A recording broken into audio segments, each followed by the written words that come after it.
Assalamualaikum warahmatullahi wabarakatuh. Selamat bertemu kembali di Tech Channel. Kali ini kita akan mereaksi salah satu video atau pemberitaan yang terpercaya, yaitu dari Galt Channel. Nanti silakan teman-teman sekalian untuk bisa masuk ke channelnya beliau dan memberi dukungan, subscribe dan like video-videonya. Untuk pemberitaan kali ini adalah terkait Cina yang merasa tertipu ya dengan tim Indonesia, karena memang luar biasa sekali Indonesia yang bisa menahan raksasa Asia, mulai dari kita menahan imbang dari Arab Saudi dan menahan imbang juga untuk Australia di kandang kita sendiri di tanggal 10 kemarin. Terkait hal itu, Cina sendiri 2 kali main tampil kurang bagus ya. Pertama dia main tandang di Jepang dengan kalah 7-0, dan yang kedua di kandang sendiri di depan publik penontonnya Cina dikalahkan oleh Arab Saudi yang bermain hanya 10 orang karena salah satu pemainnya itu kartu merah. Walaupun demikian, Cina untuk ke depan akan melaksanakan juga pertandingan dengan Indonesia sebagai tuan rumah di tanggal 10, di bulan 10 bulan depan. Yang pasti untuk pemberitaan ini, mari kita simak berita yang akan disampaikan oleh Galt.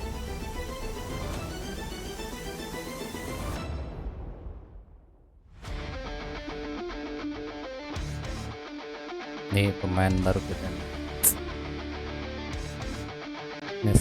Messi Litra.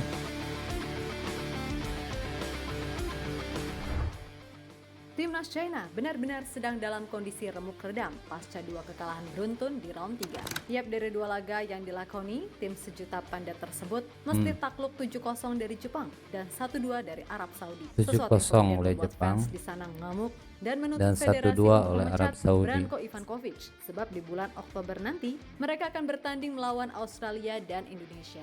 Tentu saja laga tersebut benar-benar akan terasa sangat berat, sebab Australia sendiri pasti berambisi meraih kemenangan usai gagal menang di 2 laga awal. Apalagi mereka main di kandang sendiri, sedangkan Indonesia memang mereka akan main di kandang. Tetapi semua tahu kan kalau tim Garuda sedang dalam kepercayaan diri yang bagus, usai mampu menahan 2 tim raksasa, yaitu Arab dan Australia. Terlebih di bulan Oktober nanti, 99% Indonesia udah bisa diperkuat oleh Missile Girls dan Eliano Rangers.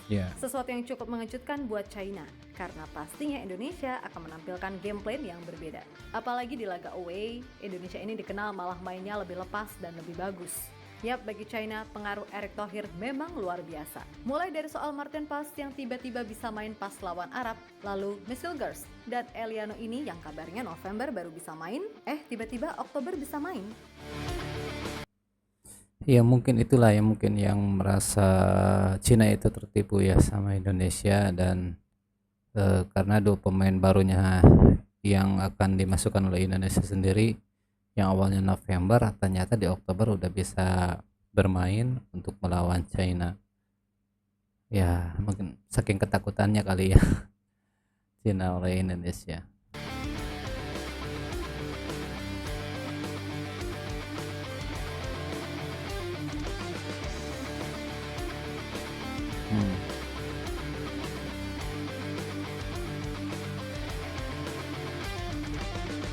Martin Pas.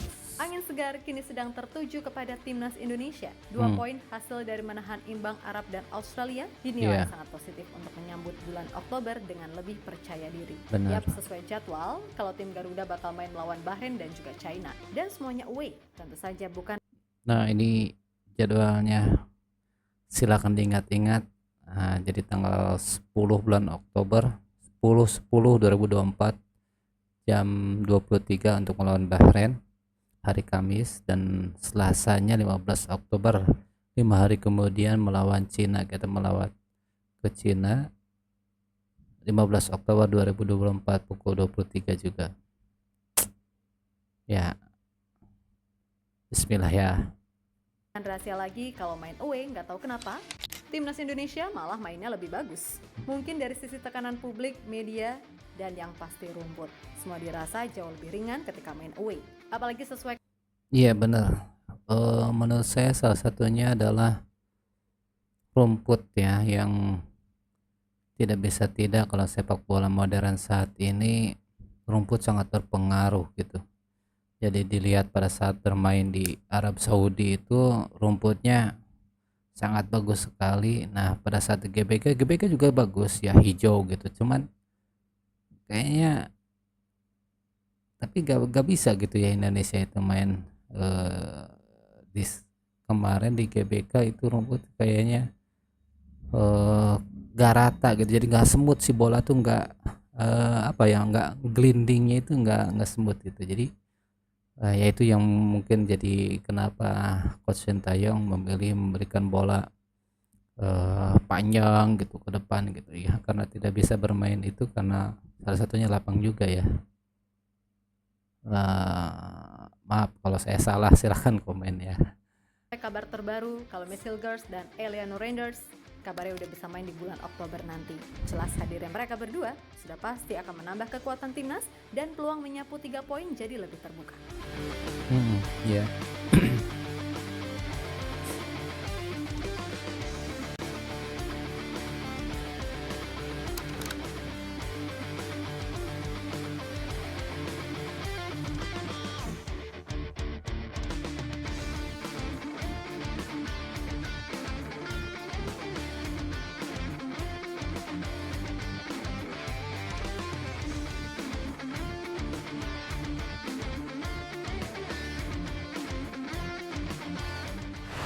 Ya, menurut kabar yang disampaikan oleh Football Indonesia, kalau berkas keduanya udah sampai di tangan Presiden dan segera ditandatangani. Nah, pembahasan proses naturalisasi Miss Hilgers dan Eliano Rangers di DPR Raker dengan Kemenpora PSSI kabarnya akan diagendakan pada hari Selasa 17 September, tepatnya pukul 10 waktu Indonesia Barat. Yang mana kabar itu sendiri sejatinya udah di-spill duluan oleh Pak Erick Thohir dalam wawancaranya usai laga melawan Australia. Di mana beliau menekankan kalau segala proses yang ada udah jalan dan semoga keberadaan 2 pemain Eredivisie tadi bisa menambah hasil positif bagi timnas Indonesia. Mungkin nanti dengan perlu latihan dan penambahan pemain seperti Eliano, mungkin counter attack-nya bisa lebih bagus lagi. Kalau Miss Hilgers saya rasa kekuatan defense kita tambah lagi. Jadi ya kita coba perbaikin setiap bulannya. Mudah-mudahan semua administrasi yang ada di DPR, saya udah Pak Menpora udah tanda tangan, Mensesnek udah tanda tangan, Pak Presiden besok tanda tangan. Nanti tinggal proses di DPR supaya Oktober tanggal 10-15 mereka bisa memperkuat Indonesia untuk pertandingan di luar negeri, di Bahrain dan di China.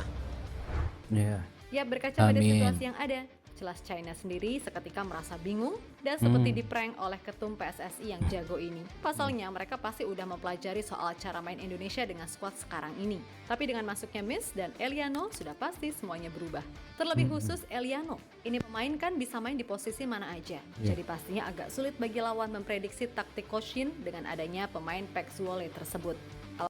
Ya, Eliana ini kalau nggak salah di beberapa berita yang lalu gitu, dia bisa menempati 10 posisi ya, kecuali jadi kiper katanya. Keren ya kan, pemahaman tentang bermain sepak bola dan 10 posisi ini luar biasa nih, jarang-jarang pemain bisa seperti itu kan. Lanjut. Miss Hilgers, sudah jelas ini pemain akan memperkuat sektor pertahanan.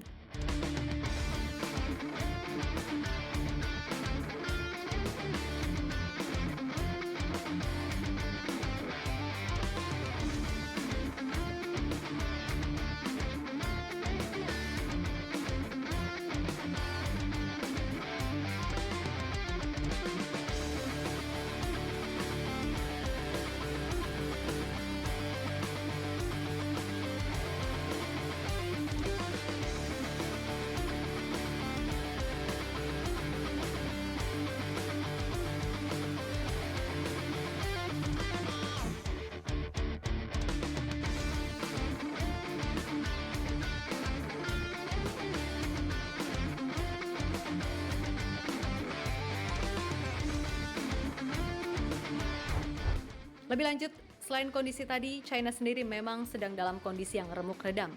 sebab kalah 2 kali beruntun, Mm-mm. yang mana salah satunya dibuat lemper sama Jepang 7-0. Adalah hal yang benar-benar sulit untuk diterima. Ya oke lah, Jepang ini jago banget, tapi ya nggak 7-0 juga kali. Apalagi pas lawan Arab, main di kandang, udah unggul duluan, dan pemain Arab kena 1 kartu merah, tetap aja kena comeback. Maka wajar jika fans China ini ngamuk-ngamuk, serta menuntut sang pelatih Branko Ivankovic buat out secepatnya. Sebab dengan hasil tersebut, pada akhirnya membuat China kini duduk di posisi juru kunci dengan 0 poin. Gitu kosong banget ngatain Indonesia tim terlemah? Makan tuh juru kunci.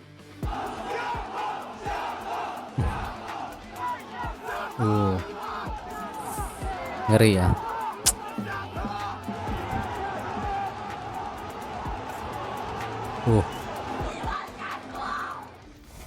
Yap, apa yang terjadi dengan China ini sebenarnya udah mendapatkan tanggapan dari media Jepang Nikkan Sport, di mana media tersebut mengatakan kalau sepak bola China sekarang sedang di fase putus asa, sehingga mereka butuh yang namanya keajaiban kalau mau lolos Piala Dunia. Sepak bola Tiongkok sedang putus asa, ini grup terburuk dalam sejarah, diperlukan keajaiban untuk menuju Piala Dunia, tulis media tersebut. Media China bernama Sohu masih saja berlaku jumawa ke Indonesia. Yap, media bernama Sohu bahkan kini menyebut kalau Indonesia benar-benar udah mirip timnas Belanda. Dibandingkan Bahrain, Indonesia punya ambisi besar untuk bisa kembali ke putaran final Piala Dunia. Indonesia sudah melakukan naturalisasi gila-gilaan. Mereka secara komprehensif meningkatkan susunan pemain lapangan depan, gelandang, back, dan penjaga gawang menjadi tim Belanda versi Asia. Tulis Sohu. Yap, sebenarnya terserah mereka mau bilang apa, karena semuanya bebas berpendapat. Tapi apapun itu, nyatanya yang diambil Indonesia adalah mereka yang punya hubungan dengan Indonesia. Ibarat kata mereka pulang membela tanah leluhur. Dibandingkan China yang harus bayar mahal buat menaturalisasi pemain, hasilnya tetap aja bapuk, ya kan? Dan Indonesia, mayoritas pemain yang dinaturalisasi adalah mereka yang masih berusia sangat muda dan berusia matang, sehingga itu dianggap sangat efektif, khususnya bagi masa depan tim. Kan gitu.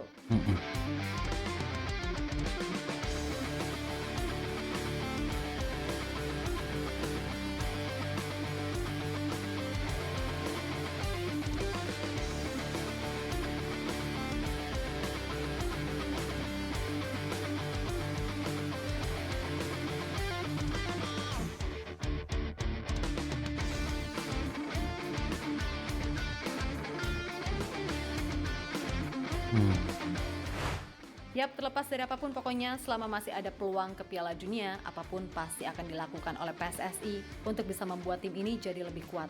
Selama itu nggak melanggar aturan, ya udah, gas aja. Terserah yang lain mau bilang apa. Toh yang penting, kalau udah pakai lambang Garuda di dada, kita semua satu kesatuan.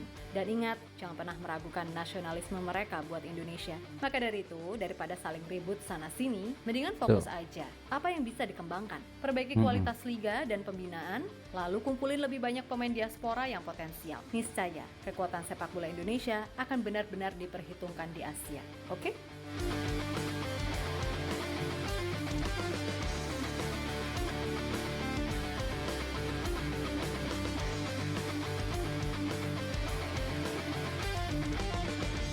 Oke, itu pemberitaan terkait perkembangan timnas kita ya, dan beberapa informasi terkait calon-calon lawan kita, mulai dari Cina dan Bahrain yang siap-siap mereka juga akan menjamu timnas kita di kandang mereka.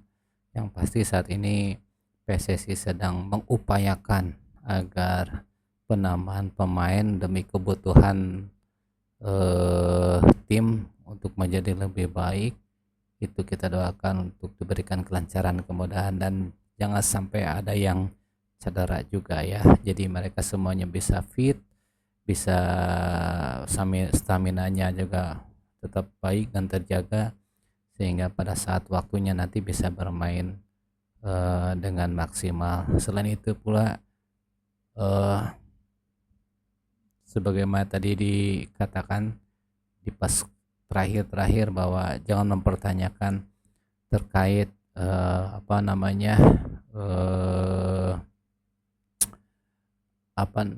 mereka membela Indonesia ini atas apa-apa gitu ya. Jadi udahlah, selama mereka memang untuk membela timnas kita dan berbuat yang terbaik buat timnas kita support, kita dukung, dan berharap kita bisa lolos ke Piala Dunia di tahun 2026 ini. Baik, itu aja mungkin saat ini. Sampai jumpa di lain kesempatan, di lain video. Terima kasih telah menonton. Jangan lupa di subscribe, di like, dan komen ya. Assalamualaikum warahmatullahi wabarakatuh. Adios, permios.